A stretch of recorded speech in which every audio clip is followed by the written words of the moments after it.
Live from New Delhi, you're watching DD India News, India's voice to the world. I'm Lakshya Sen coming up in the next hour. At the UNSC meeting on Iran, US says all options on the table to stop the slaughter. Iran retorts that any act of aggression will be met with decisive response. Trump wants to invoke Insurrection Act to deploy military to put down anti-ICE protest in Minnesota.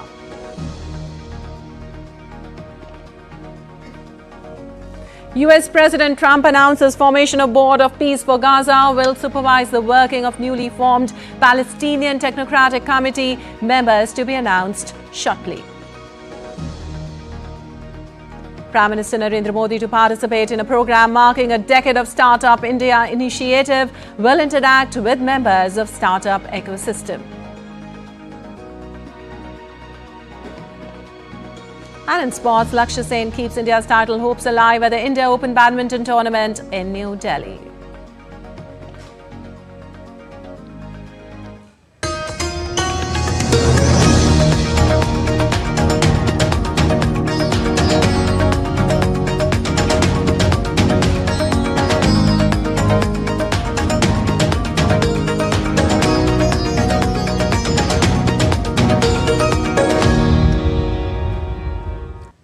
Let's begin with some updates from West Asia. After weeks of escalating tension, US and Iranian officials faced each other at an emergency meeting of the United Nations Security Council on Thursday. The UNSC emergency meeting was convened at the request of the United States to discuss Iran's deadly protest.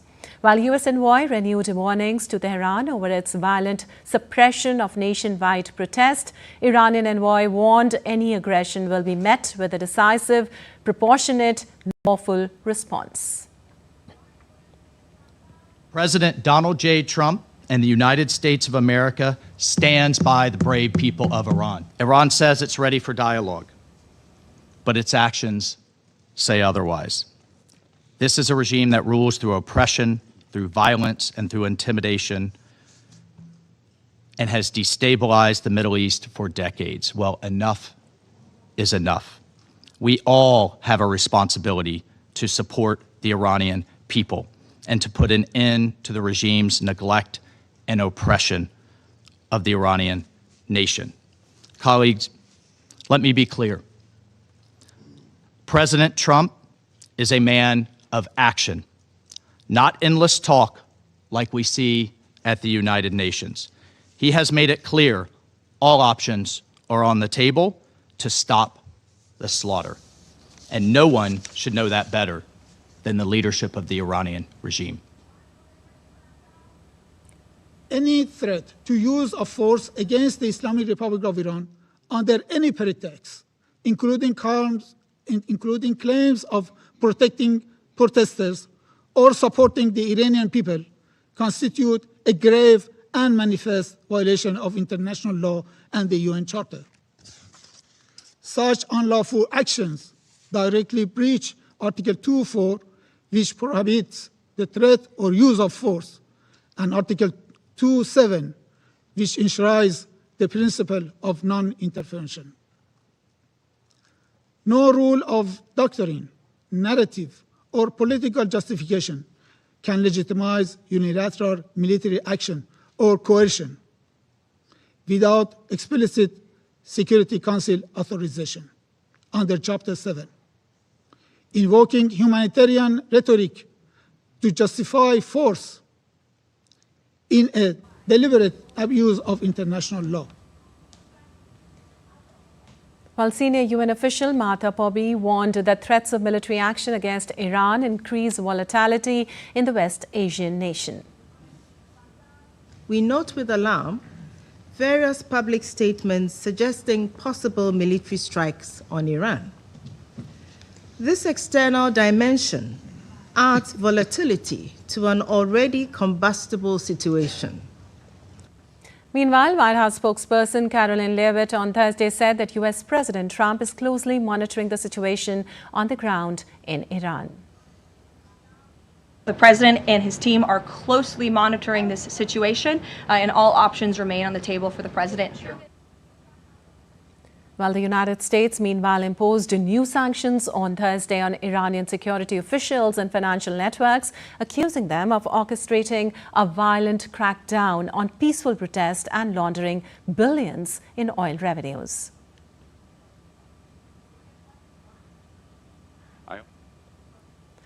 Also, U.S. Treasury Secretary Scott Bessent announced the measures in the wake of the biggest anti-government protest in the history of the Islamic Republic. Among those sanctioned is Ali al-Larijani, Secretary of Iran's Supreme Council for National Security, whom Washington accused of coordinating the crackdown and calling for force against the protesters. 4 regional commanders of Iran's law enforcement forces and Revolutionary Guard were also sanctioned for their roles in the crackdown in Loristan and Fars provinces.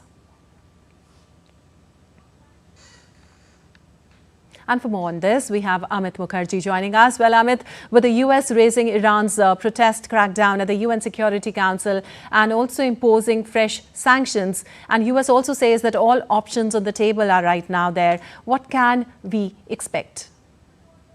Well, Lipakshi, although all the options are open, as the U.S. administration is saying right now, but the whole idea, the main focus in the region is now de-escalation, because any military action from either side, whether it's from Iran or from the United States, it's going to have some severe grave consequences as far as that peace and stability in that region is concerned. Because in that region, not only Iran is involved, because there are other Gulf countries also. In fact, Gulf countries are spearheading a lot of diplomatic efforts in order to de-escalate the situation. Countries like Oman, Saudi Arabia and Qatar, they have been constantly in touch with the US administration in working out something that is going to kind of de-escalate the situation. Also the killings, also the the violence that is happening in Tehran and other cities in Iran, that also needs to be kind of contained. So the whole effort right now is to ensure that things don't go out of hand. In fact, although the US had kind of taken a decision to kind of start to initiate a military action, that has been put on hold. In fact, President Donald Trump has also spoken to Benjamin Netanyahu, the Israeli Prime Minister, because it had a history last year. Around the mid of last year, Israel had a confrontation with Iran, so they are also well aware of their military capabilities. So that is what is being assessed also. So I mean, apart from the fact that constant exchanges from both sides, whether Iran has also been threatening execution of 800 protesters who had been leading the protest against the Iranian administration. But the US has now kind of temporarily put on hold any military action, on stating that there has been assurance from top Iranian officials that execution of those 800 protesters will not be happening, including Irfan Sultani and others. Lipakshi? Yeah, Amit, in the midst of all this, what about the targeted sanctions against the senior Iranian security officials, despite US saying that nothing is going to happen right now? Where can we see this going? See, Lipakshi, the whole idea of imposing more sanctions is to kind of economically cripple Iranian administration, because they have been, the whole effort is to kind of block all access to funds, international banking, all those fundings which are available. So basically, the whole idea of these sanctions are now to kind of to pressurize Iran from backing out and kind of de-escalating the situations and stopping the the actions against those who are protesting against the government. So the whole idea right now is because US administration has been saying that they have been having access to funds, international funds, through various means of money laundering, and also fresh sanctions are basically an effort to kind of ensure that Iran is not getting any funding, in a way to escalate to kind of increase the pressure to try and bring the Iranian administration to the table to accept all those that has been put forward, terms and conditions that are being put forward by the US administration. All right, Amit, thank you so much. Thank you so much for all that update. And now some updates on Gaza peace efforts. The US President Donald Trump on Thursday announced the formation of a Gaza Board of Peace, a key phase 2 element of a US-backed plan to end the conflict in West Asia. Now, the board's creation comes shortly after the announcement of a 15-member Palestinian Technocratic Committee charged with managing the day-to-day governance of post-conflict Gaza. The committee will work under the supervision of the Board of Peace, which Trump is expected to chair. Now, the plan also calls for the deployment of an international stabilization force to help secure Gaza and train vetted Palestinian police units. Also, the US-backed Gaza peace plan first came into force on October 10th, facilitating the return of all the hostages held by Hamas and an end to the fighting in the besieged territory.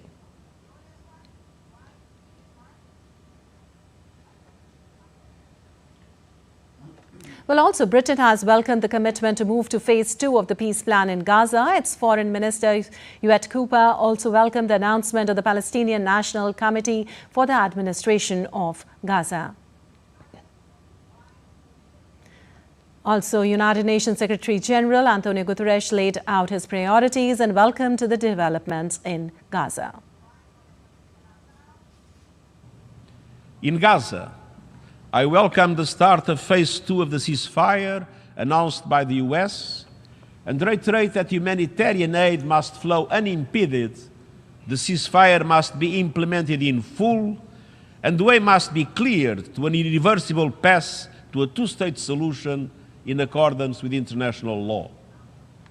Well, amid an uncertain security situation in the region, the embassies of India, US and UK have issued advisories for their nationals, urging them to be vigilant and avoid unnecessary travel right now. Indian mission advised its nationals to avoid all non-essential travel to Israel. The Embassy of India also provided helpline numbers in case of any emergencies. Also, the Indian Embassy has been constantly working on updating the database of Indian nationals and also reaching out to them to register with the embassy during the last few years. The fresh warning follows an early advisory issued by the Centre on January 5th amid mounting concerns about the worsening security situation in Iran. Well, the Gaza peace plan has entered its second phase despite unresolved disputes between Israel and Hamas over alleged ceasefire violations and issues unaddressed in the first stage. Now, the most contentious questions remain Hamas's refusal to publicly commit to full disarmament, a non-negotiable demand from Israel, and Israel's lack of clarity over whether it will fully withdraw its forces from Gaza. Let's take a look at the developments from phase 1 to the newly launched second stage. Well, the Gaza ceasefire phase 1 said gains and gaps. The first phase began on October 10th and aimed primarily to stop the fighting in the Gaza Strip, allow in aid and secure the return of all remaining living and deceased hostages held by Hamas and other groups.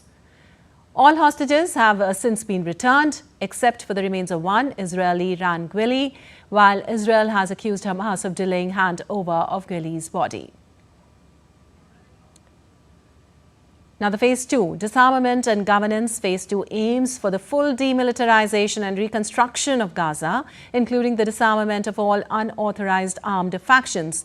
Now, Gaza is to be administered by a 15-member Palestinian Technocratic Committee. Committee is to operate under the supervision of Board of Peace, to be chaired by Trump.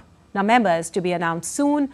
Witkoff said Washington expected Hamas to fulfill its remaining obligations, warning that failure to do so would bring serious consequences. Also, the plan also calls for the deployment of an international stabilization force to help secure Gaza and train vetted Palestinian police units. Now, with fundamental disagreements persisting over disarmament, withdrawal and governance, diplomats say the success of phase 2 will depend on sustained pressure from the mediators and whether both the sides are willing or able to move beyond the long-standing red lines. Still to come on DD India News Hour. European troops arrive in Greenland as Denmark pushes for permanent NATO presence amid US threat.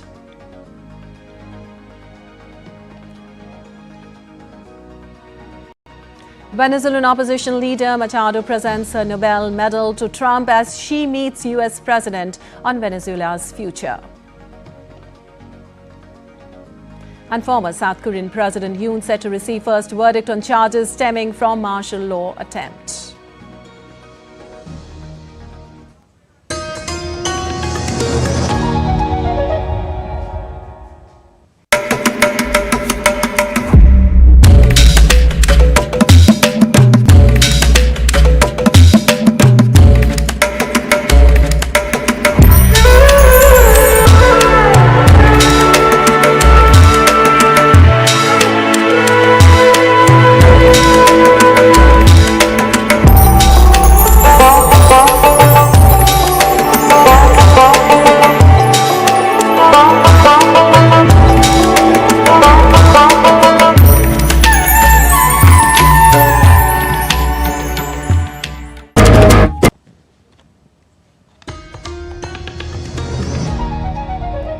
Welcome back. You're watching DD India News. I'm Lakshya Sen, and moving on after days of angry protest over a surge of immigration agents on the streets of Minneapolis, U.S. President Donald Trump warned to invoke the Insurrection Act to deploy military forces in Minnesota.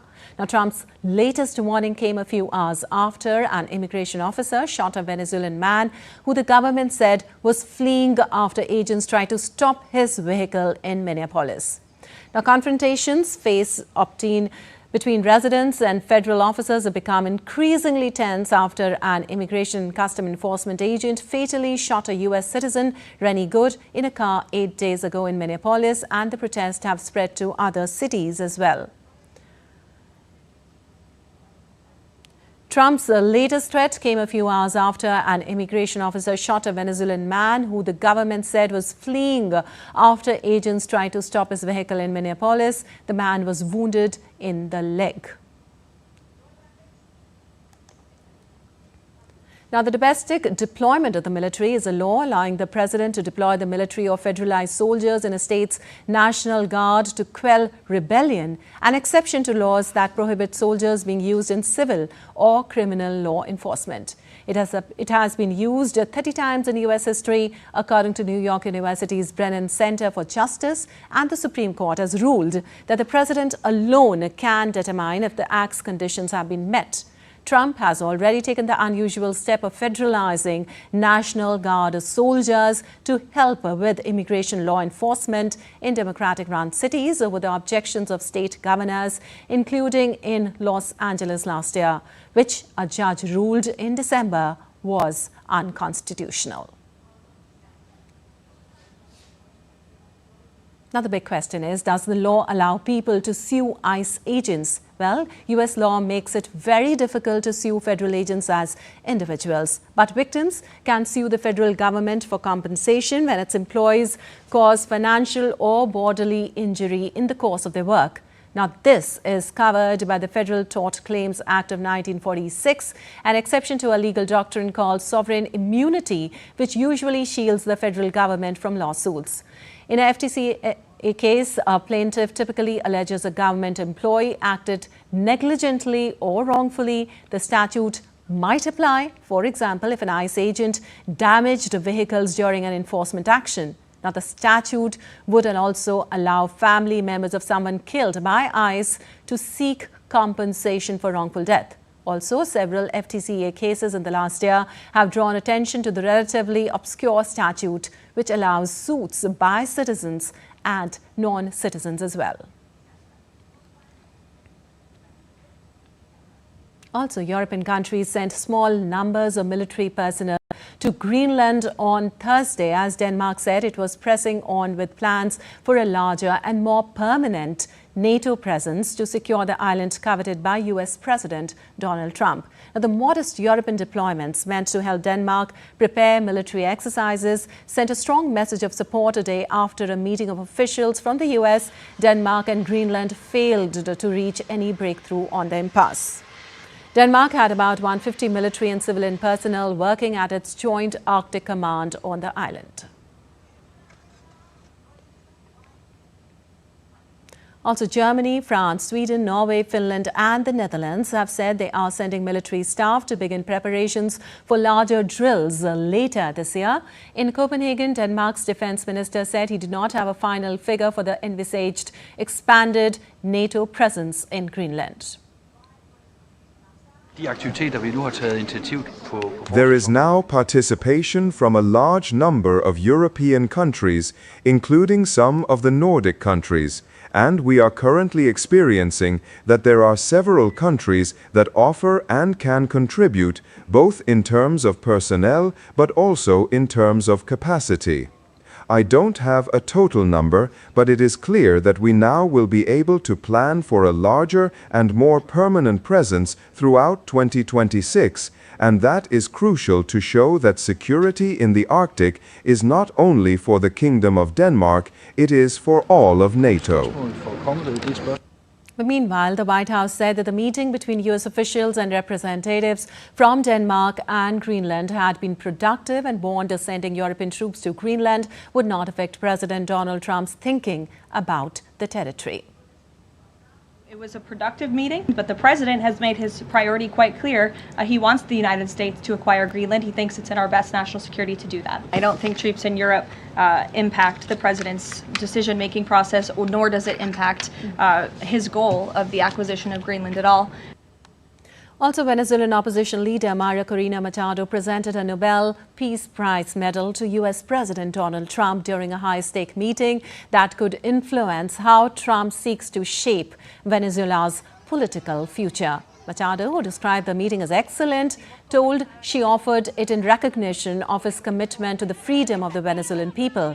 Her gesture appeared aimed at underscoring the symbolic importance she places on U.S. support for Venezuela's democratic struggle, as well as her effort to gain influence over the country's future direction. Now, Trump has previously expressed frustration at not receiving the Nobel Peace Prize, which was awarded to Machado last month. Machado highlighted the need to build democratic, solid and stable institutions.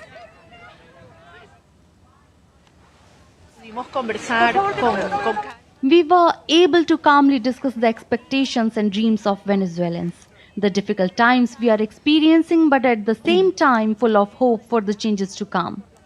I conveyed to him the determination and commitment of Venezuelan society to fight for a transition that will not only allow us to build democratic, solid and stable institutions, but also to address the most important issue, which is our people, not only in terms of freedoms and the violation of political prisoners, guarantees of free expression, freedom of movement and freedom of organization, but also addressing the enormous humanitarian crisis in Venezuela due to the situation of income, lack of employment and the collapse of security, health and education. Well, U.S. President heaped praise on Maria Corina Machado for presenting him with the Nobel Peace Prize. In a post on social media, Trump described the gesture as such a wonderful gesture of mutual respect. Venezuela's interim president, Delcy Rodriguez, said on Thursday she was submitting a proposal to reform the country's hydrocarbon law as investors in the U.S. push for easier access to the South American country's oil industry. Now, Rodriguez, who was sworn in on January 5th, said the reforms would allow these investment flows to be incorporated into new fields where no investment has ever been made, and into fields where there is no infrastructure. Well, her announcement came hours after the U.S. seized a sixth Venezuela-linked oil tanker, part of a campaign that began to force Maduro out of power. Trump has since said the U.S. plans to control Venezuela's oil resources indefinitely. Now, Rodriguez also called for diplomacy with the U.S., marking a shift in historically tense rhetoric between the two countries. The U.S. says around $500 million has already been generated from oil sales under a deal with Caracas, and this is being held in U.S.-controlled bank accounts. Venezuela's hydrocarbon law has until now stipulated that foreign partners must work together with state firm PDVSA, which must hold the majority of the stake.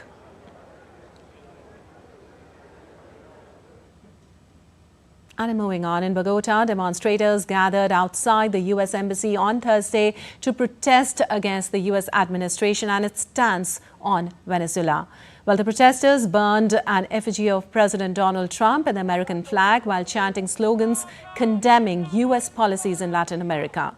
Protesters carried signs opposing Zionism, genocide and imperialism, some with signs in support of Venezuelan President Nicolas Maduro.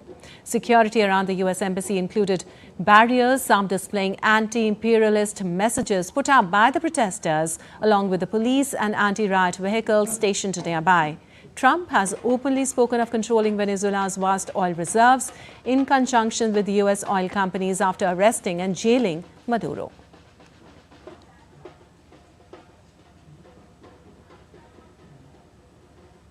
And former Brazilian President Jair Bolsonaro was transferred on Thursday to Brasilia's Papuda Penitentiary Complex, moving from a small holding cell at the Federal Police Superintendency to larger accommodations following an order from Supreme Court Justice Alexandre de Moraes. Now, Bolsonaro has been serving a 27-year sentence for plotting a coup and had been held in a 12-square-meter cell at the federal police facility. Justice Moraes said the transfer would provide Bolsonaro with better conditions to receive medical assistance and weekly family visits. The decision followed complaints from Bolsonaro's family and lawyers about his condition in the earlier cell. Bolsonaro has a history of medical issues stemming from a stabbing to his abdomen during a 2018 campaign event and has undergone multiple surgeries since then. And Ugandan President Yoweri Museveni expressed confidence of securing another term as voting ended on Thursday in a tense election held under an internet blackout and heavy security. Now, Museveni, who has ruled since 1986, has on occasion dismissed a challenge from Robert Kyagulanyi, popularly known as Bobby Wine. Results are expected by January 17th. Museveni has twice removed constitutional limits to prolong his rule and is widely expected to win, bolstered by his reputation as a regional security partner and pledges of economic growth as Uganda prepares to pump its first oil later this year.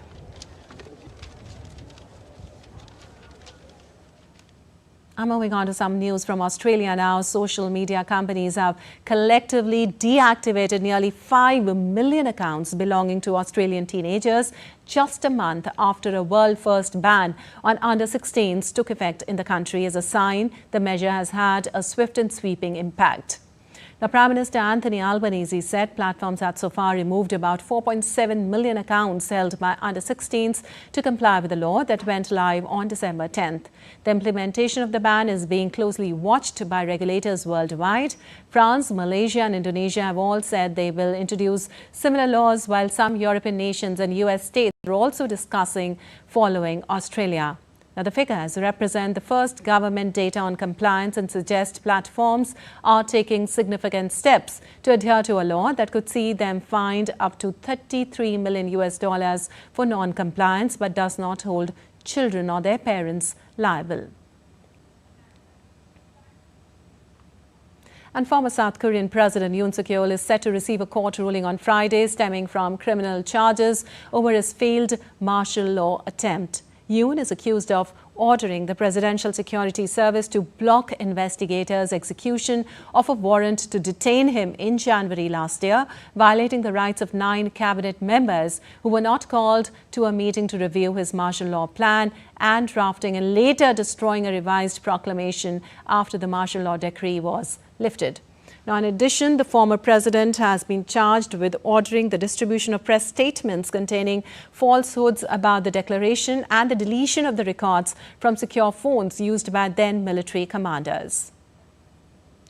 The former president is standing a total of 8 trials in connection with the martial law attempt, his wife's alleged corruption, and the 2023 death of a Marine.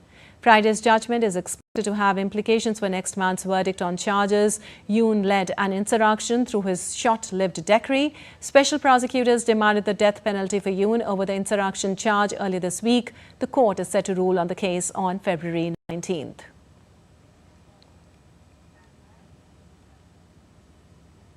And still to come in DT India News.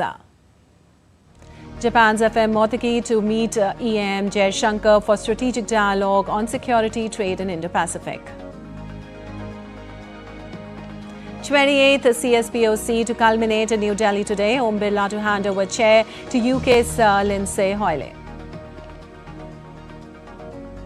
And EU leaders to be chief guest at 77th Republic Day celebrations.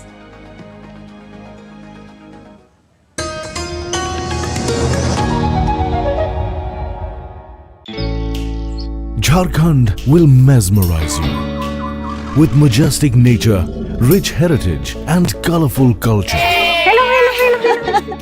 Johar. It fits perfectly. Thank you. Full workout ho gaya. Ready?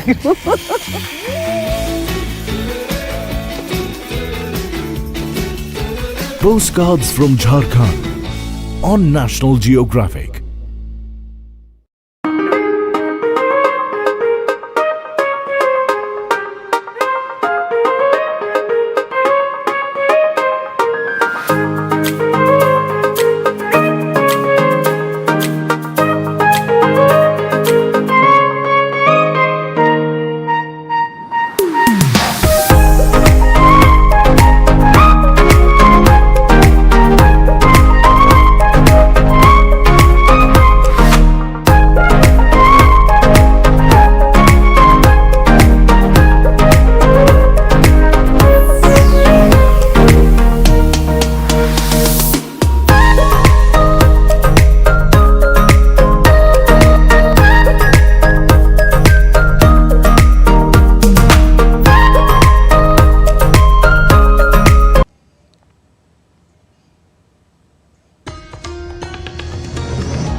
Welcome back. You're watching DD India News. I'm Lakshya Sen, and time now for a quick recap of the headlines.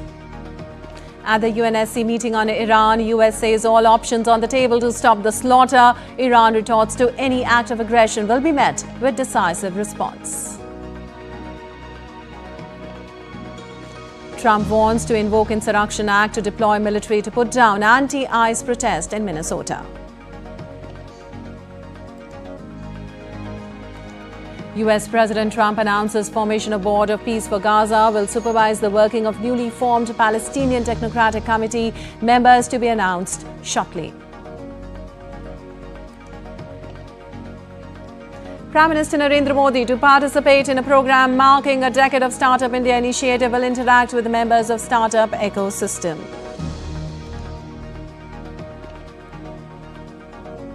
And in sports, Lakshya Sen keeps India's title hopes alive at the India Open Badminton Tournament in New Delhi.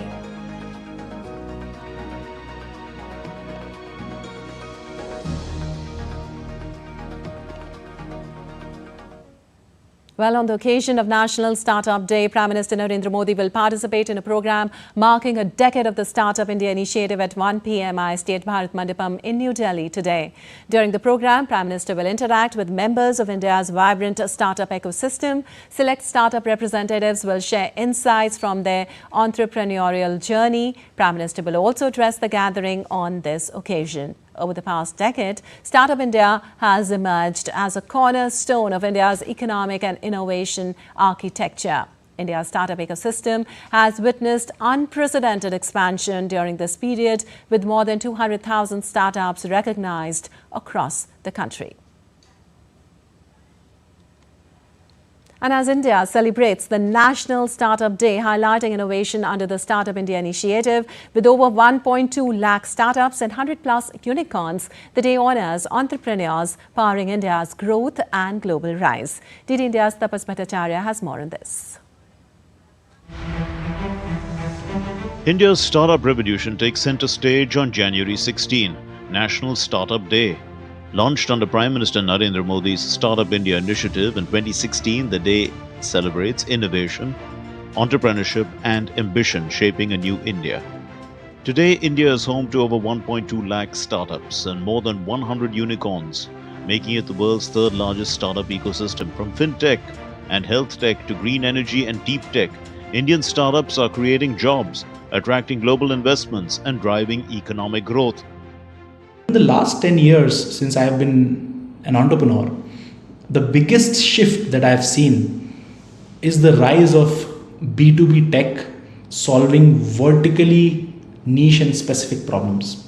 And in the recent times, I have been noticing a huge wave of solid technical founders building artificially intelligent products on top of software, not just selling in India but across the globe. That excites me a lot. And I feel that such wave of products is going to take India to its next level. National Startup Day 2026 will be marked by grand celebrations at Bharat Mandapam in New Delhi. Highlights include states' startup rankings, national startup awards, investor interactions, startup showcases, and key policy announcements. It's a platform to connect ideas with opportunity and vision with action. With innovation at its core, the National Startup Day showcases India's entrepreneurial spirit shaping the future. As startups drives jobs, technology and growth, the journey from ideas to impact continues. With camperson Vishwabandhu, this is Taposh Bhattacharya for DD India from Delhi. Well, the 28th Conference of Speakers and Presiding Officers of the Commonwealth to culminate today in New Delhi. Lok Sabha Speaker Om Birla to officially hand over the chair of CSPOC to Speaker of UK House of Commons, Lindsay Hoyle. Early on Thursday, Prime Minister Narendra Modi inaugurated the 28th Conference of Speakers and Presiding Officers of the Commonwealth. Here's more in this report. Prime Minister Narendra Modi inaugurated the 28th Conference of Speakers and Presiding Officers of the Commonwealth, the largest ever in terms of participation. The gathering at Samvidhan Sadan in New Delhi brought together parliamentary leaders from across the Commonwealth to deliberate on strengthening democracy. Highlighting democracy's impact on everyday life, PM Modi pointed to India's success in poverty alleviation. He said the spirit of public welfare has ensured last-mile delivery, lifting 25 crore citizens out of poverty in recent years. His assertion was clear. Democracy delivers tangible results in India and others can take a lesson from the achievements of Indian democracy. Bharat में democracy का अर्थ last mile delivery है।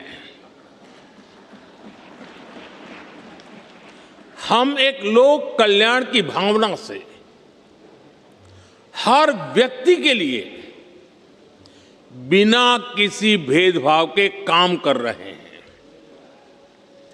और इसी लोक कल्याण की भावना के कारण बीते कुछ वर्षों में भारत में 25 करोड़ लोग गरीबी से बाहर निकले हैं। In India, democracy delivers. The Prime Minister noted that India transformed its diversity into strength. PM emphasized that strong institutions have delivered stability, speed and scale, helping India emerge as the fastest growing major economy. The conference theme, Effective Delivery of Parliamentary Democracy, resonated with this message. ये चौथा अवसर है जब Commonwealth speakers और presiding officers की conference Bharat में हो रही है। इस बार इस कॉन्फ्रेंस का मुख्य विषय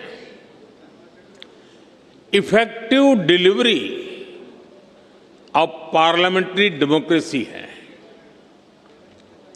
आप सभी जानते हैं कि जब भारत आजाद हुआ तो उस दौर में ये आशंका व्यक्त की गई थी कि इतनी डाइवर्सिटी में भारत में लोकतंत्र टिक नहीं पाएगा, लेकिन भारत ने इसी डाइवर्सिटी को डेमोक्रेसी की ताकत बना दिया। Prime Minister Modi underscored India's commitment to building open source technology platforms. He said these innovations are designed to empower partner nations in Global South, enabling them to replicate India's success stories. India's leadership role on the global stage also came into focus. PM reminded participants that during its G20 presidency, India placed the concerns of the Global South at the heart of the global agenda, championing their interest in international forums. The 28th conference in New Delhi not only showcased India's democratic achievements but also reinforced its vision of inclusive growth and global cooperation. Rahul Upadhyay's report for DD India. And moving on, Japan's Foreign Minister Toshimitsu Motegi arrived in India on Thursday for a strategic dialogue with External Affairs Minister Dr. S. Jaishankar that is expected to focus on strengthening the partnership in security, trade and technology and the situation in the Indo-Pacific. Now, the dialogue will be an opportunity for the two sides to take stock of bilateral cooperation amid wide-ranging changes on the global stage. During his India visit, the leader is also expected to visit Rajghat and pay his tributes to Mahatma Gandhi. And Union Minister of State for External Affairs Kirti Vardhan Singh met Egypt's Foreign Minister Badr Abdelati and held wide-ranging discussions aimed at further strengthening the strategic partnership. Discussions also covered forthcoming India-Arab foreign ministerial meetings, strengthening of India-Egypt collaboration in pharmaceuticals and healthcare, trade, investments, technology and tourism.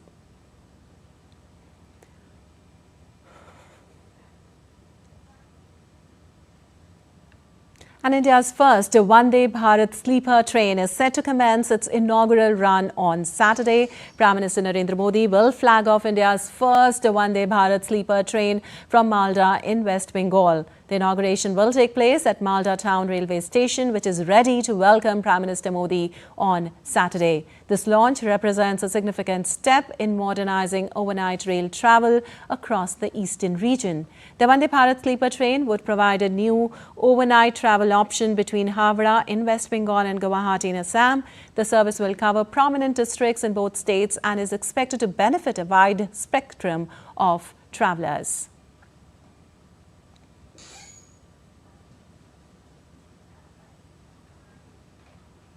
And moving on, the President of the European Council, Antonio Luis Santos da Costa, and the President of the European Commission, Ursula von der Leyen, will be chief guests at India's 77th Republic Day celebrations. According to the Ministry of External Affairs release, the two leaders will be on a state visit to India from January 25th to 27th at the invitation of Prime Minister Narendra Modi. During their visit, President Costa and President von der Leyen will co-chair the 16th India-EU Summit on January 27th. Now, the summit is expected to focus on advancing cooperation across key sectors of mutual interest as part of the India-EU strategic partnership.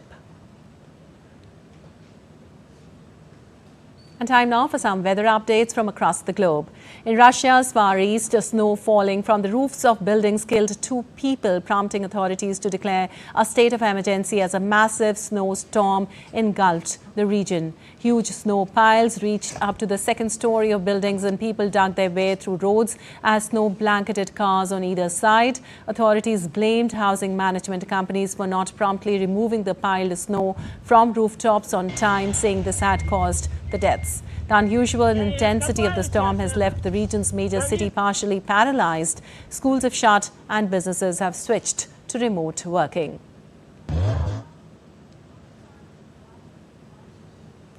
Flooding triggered by torrential rains in northeastern South Africa claimed at least 10 lives and forced the closure of the iconic Kruger National Park. The Weather Service issued the maximum warning for more rain in parts of the country, while neighboring Mozambique was also on alert after flooding that inundated roads and homes. According to the provincial spokesperson, the flood claimed at least 10 lives, while nearly 200 people have been rescued. South African National Park said tourists already staying at lodges inside the park were permitted to stay, apart from areas around the Letaba River that were evacuated.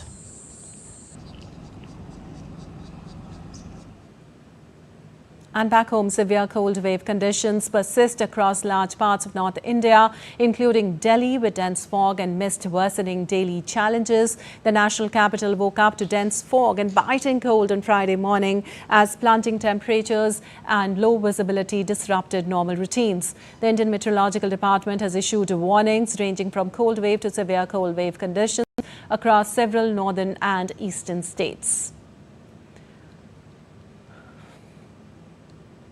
On 15th of January, Delhi registered its coldest day of the season at 2.9 degrees Celsius. Predicting cold wave conditions in neighbouring states, the IMD stated cold wave conditions will persist in parts of Punjab, Haryana and Chandigarh on 16th and 17th, Rajasthan, Chhattisgarh and Jharkhand on the 16th of January as well. In Uttar Pradesh, the cold has intensified after brief sunny relief, with rain expected on January 19th and 20th, likely worsening the chill. As per the IMD, light to moderate rainfall and snowfall is expected between January 16th and 21st in Jammu and Kashmir, Ladakh, Himachal Pradesh and Uttarakhand as well. And fog conditions have also affected flight operations at Delhi's Indira Gandhi International Airport on Friday. The airport is experiencing dense fog, which prompted flight operations to run under Cat 3 conditions that uses advanced instrument landing system to allow landings in very low visibility, guiding aircraft safely even when runway visibility drops to 50 to 200 meters. The authorities said this may lead to delays for arriving and departing flights. Passengers have been advised to check with their respective airlines or visit the airport's official website for the latest flight updates. And still to come in DD India News Hour. IMF's growth forecast to show resilience to global trade shocks. India begins Under-19 World Cup campaign with win against the United States in Zimbabwe. And we remember O.P. Nayyar, the maverick composer who redefined Hindi film music at his birth centenary.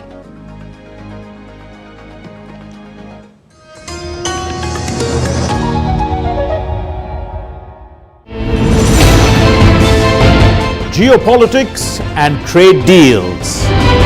Economic challenges amid development. Hard work and the path to prosperity. It's the economy, always. Between walkers, money is what money does and says. Supply creates its own demand. Between the bulls pulls and bears tears. When supply chains globalization and India rises to the podium. We'll get you centered with the Economic Brief at 8 p.m. every Thursday on DD India.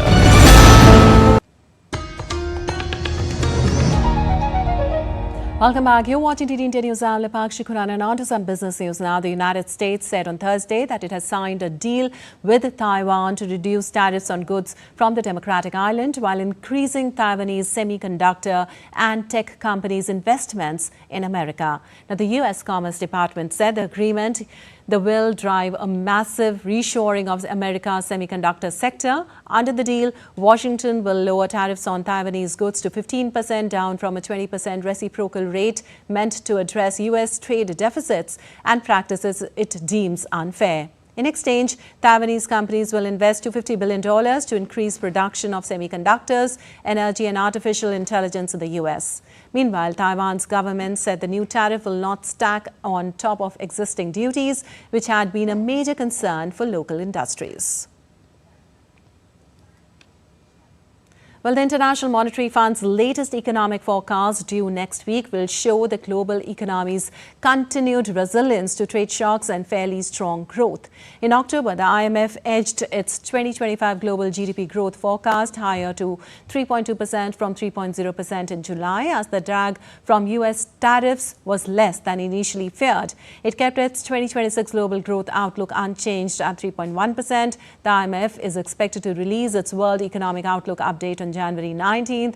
IMF Managing Director Kristalina Georgieva said risks were focused on geopolitical tensions and rapid technological shifts.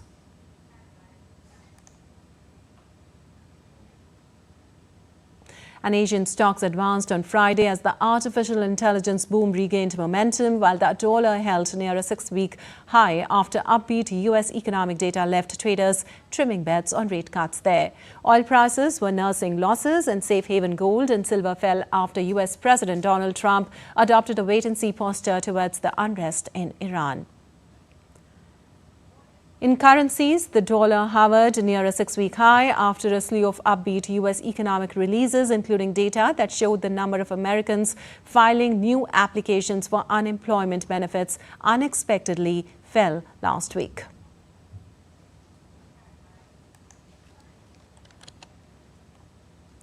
And the U.S. Army unveiled the prototype of next generation of armored war tanks at the Detroit Auto Show on Thursday. The M1E3 Abrams contain new high-tech components, counter-drone protection and sharper off-road handling to better adapt to changing military demands. The current version of the Abrams tank was designed in the 1970s and needed upgrades to keep pace with today's military needs. The M1E3 is equipped with a hybrid electric engine and AI-assisted capabilities to help identify battlefield threats. The Army said M1E3 will undergo safety testing protocol before final production discussions are finalized. The Detroit Auto Show opened on January 14th with 41 vehicle brands on site to spark consumer interest in the competitive global industry.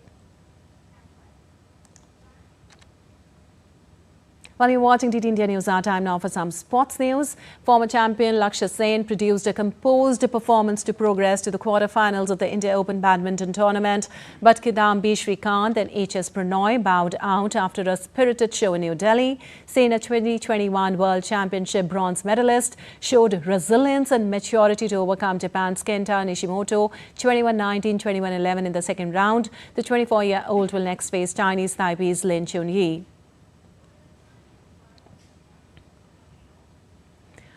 Earlier, Kidambi Srikanth fought hard but went down 21-14, 17-21, 21-17 to France's Christo Popov, who is the reigning World Tour final champion. Well, Pranoy also pushed his opponent close before losing 18-21, 21-19, 21-14 to 8th seed Loh Keen Yew of Singapore. The top men's double pair of Satvak Sairaj Rankareddy and Chirag Shetty, having entered as one of the favourites, also exited after a heartbreaking 27-25, 21-23, 19-21 loss to Japan's Hiroki Mitsukawa and Kyohei Yamashita in the second round. And India began their Under-19 World Cup campaign with a 6-wicket win against the United States in Bulawayo city of Zimbabwe. India put the United States into bat after winning the toss. Henal Patel instantly validated the decision by delivering a fiery opening spell that broke the back of the USA top order. The right-arm pacer picked up 3 wickets in his opening burst. Patel then returned to clean up the tail and bagged the first 5-wicket haul of the tournament and bowled USA out for just 107 runs. However, a brief spell of rain reduced the target to 96 runs in 37 overs, which India achieved in just 17.2 overs. India will be back in action against Bangladesh for their second game on Saturday.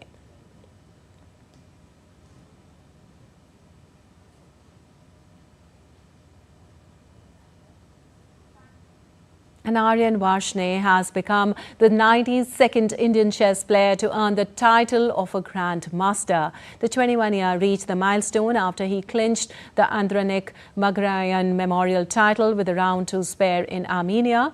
Varshney held for a draw against FM Tarahan Ambasumian in the 8th round of the competition to secure his 3rd and final Grand Master norm. Varshney is the 8th Grand Master from Delhi.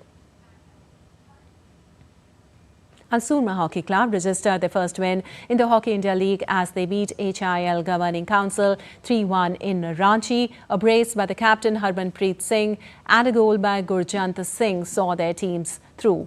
Meanwhile, Kane Russell scored the lone goal for HILGC, equaling Tom Boone's total of 10 goals as top scorers in the league so far. Despite the loss, HILGC continues to remain in the top 2 of the points table. Surma's dominance began early and they took 3-0 lead. However, Russell managed to score a goal in the 44th minute to make the score line at 3-1.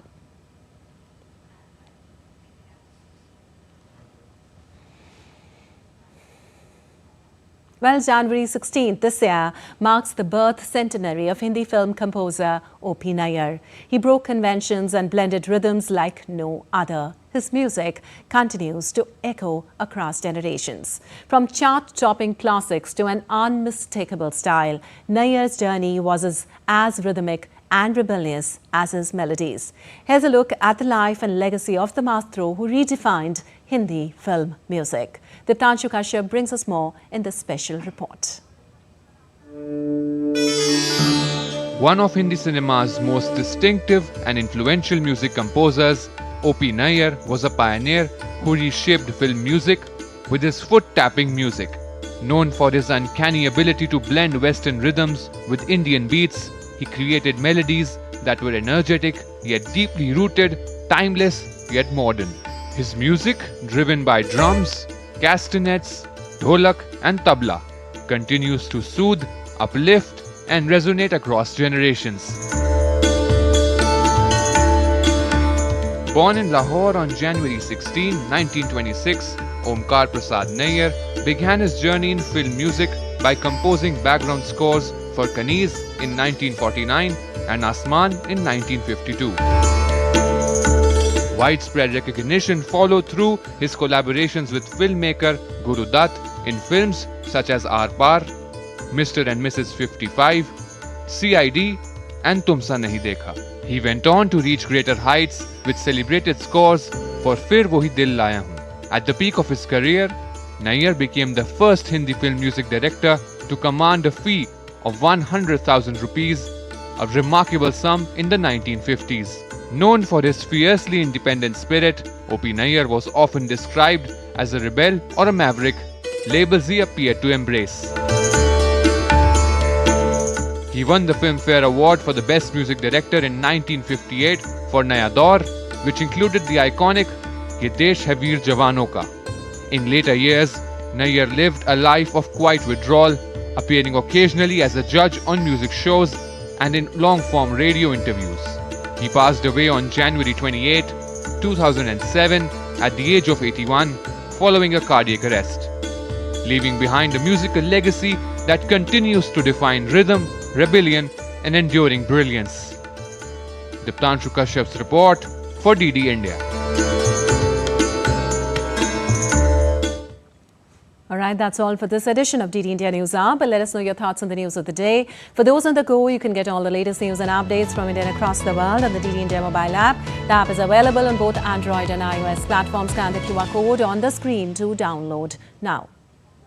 We'll be back with more news as it breaks here on DD India. I'm Lakshya Sen Keep India from all of us here in Delhi. Thanks for watching DD India News Hour.